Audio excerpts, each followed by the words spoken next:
It's time for Corridoras Secret Files. Kung mag-standing ovation na ang isa ka ibos, nagahuslo gali ang panit. Nga nagaputos sini. Nakakaloka naman yung title na yun. Ay, nako. Hello, DJ Corridora. Mayong adlaw sa imo. Kag sa mga feel good naton nga kabisyo. Itago lang ako sa ngalan nga Pokwang. Una sa tanan, hindi ko kaitsura si Pokwang, tungod mas gwapa siya sa akon. Tatlo gid siguro kapaligo ang abansiya sa akon, DJ Cory. Pero nagapati ako nga pinasahi ang dalit ko. Wow, bongga. Bongga. Kung sa Tagalog pa may asim ako. Ay! Basta lain ng asim palalabs ha. Inding anghit ha. Ari ho. Nagapatigid ako sina tungod kay naka-jackpot ako sang isa ka lalaki nga gwapo. Ang secret file ko nga ini natabo 8 years ago. May boyfriend ako, kag sinahambal ko na may itsura siya. Kag tungod irresistible ang kagwapuhon niya, siya ang una ko. My first in everything. Older ako sa iya sang isa ka tuig. Sa legal age na kami nga duha, sang nagkarelasyon kami. Siya man ang una nga nakadissect sang paka ko. Madumduman ko pa ang first time namon. Nagluhod ako sa atubang niya. Samtang amat-amat ko nga ginakakas ang iya nga paha. Parehas lang kami nga daw bulag nga naga tuy-tuyanay.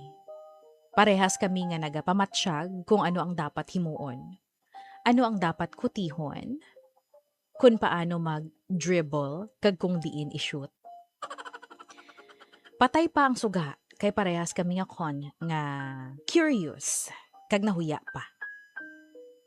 So medyo nabudlayan pa si boyfriend mangita sa akon nga small circle. Pero naging successful man kami nga duha, DJ Corridora. Nagpadayon ang amon nga chukchak chenes hasta nalabuot namon ang finish line. Nagpadayon man ang amon matamis nga paghigugmaanay. Until nakalabuot kami sang 3 months. Ang kaso lang, wala kabalo ang mga ginikana namon sa amon nga relasyon. Summer ato, DJ Cory. Kag balaan man naton nga kung summer vacation, kadamaan sang mga lalaki, labi na gid ang mga bata kag solterito, naga papalta. Ang mama ko isa ka doktor. So, sa bulig sang isa ka NGO, naga-perform siya sang free mass circumcision upod sa mga doctors and medical students. Una nga beses. As in, first time ko nga makakita sang live nga circumcision. Yes, DJ Cory. Nag-upod ako for study purposes. Charot lang. Gusto ko lang gid makakita kung paano. Oh, mang-usyoso lang ako, kumbaga. Incoming third year nursing student ako. Sadto.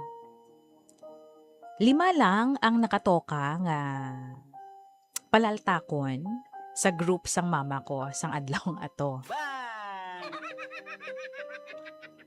Kaso, pag abot ko sa venue, DJ Cory, nakita akong boyfriend ko. Abaw, nalipay gid ako. Siyempre nalipay gid ako nga makita siya. Pero nakibot ako.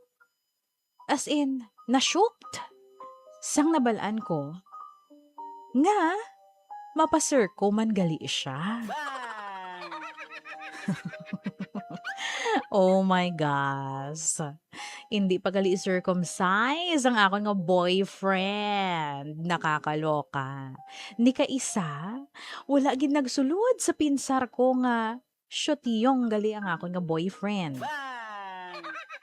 Bahala ka mo dai akong tawgon niyo ako nga langkado. Wala ko abi sang point of comparison. Tungod siya ang una ko. Kag ako man ang una niya. Pareho kami nga V sang nagtilaw kami sang niluto ni Bathala.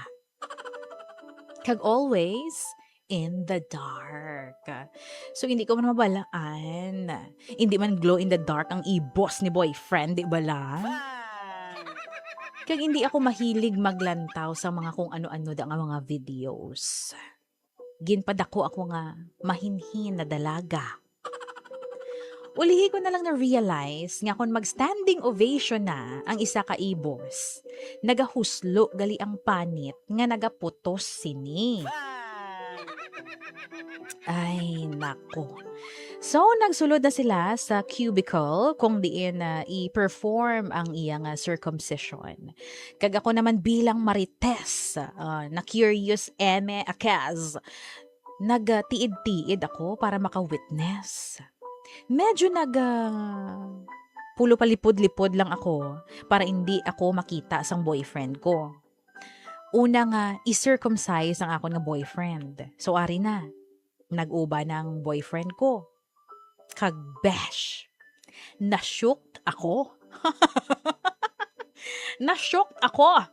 Lain gali ang itsura sang ibos nga may putos kung nagakatulog. Ay! Kag lain gali kung naga-witness ka sa actual nga circumcision. In fairness ha, gifted child ang boyfriend ko. Maunod ang iyang nga ibos. Siksik sa laman at gata. Ay, aba, charot lang. Nagwa na ako. Kay mahulat na lang tani hasta matapos ang pag-circum sa BF ko. Kag pagkaligad sang pila ka minuto, gintawag ako ni mama. My gosh, nagpa-assist si mama kay madugo ko nung iya sang boyfriend ko. Baw nagdako gid ang mata ni boyfriend sang makita niya ako ma. Nakakaloka. Kag nagpalamula gid siya sa kahuya. Nagkadlaw ako sang paghambal niya nga, Manang, hindi upag uyata ng ano ko ha. Gintawag niya ako nga manang tungod wala kabalo ang mga parents namon nga may relasyon kami. Pero no choice ako kundi uyatan ang ibos niya. Tungod nag-assist ako.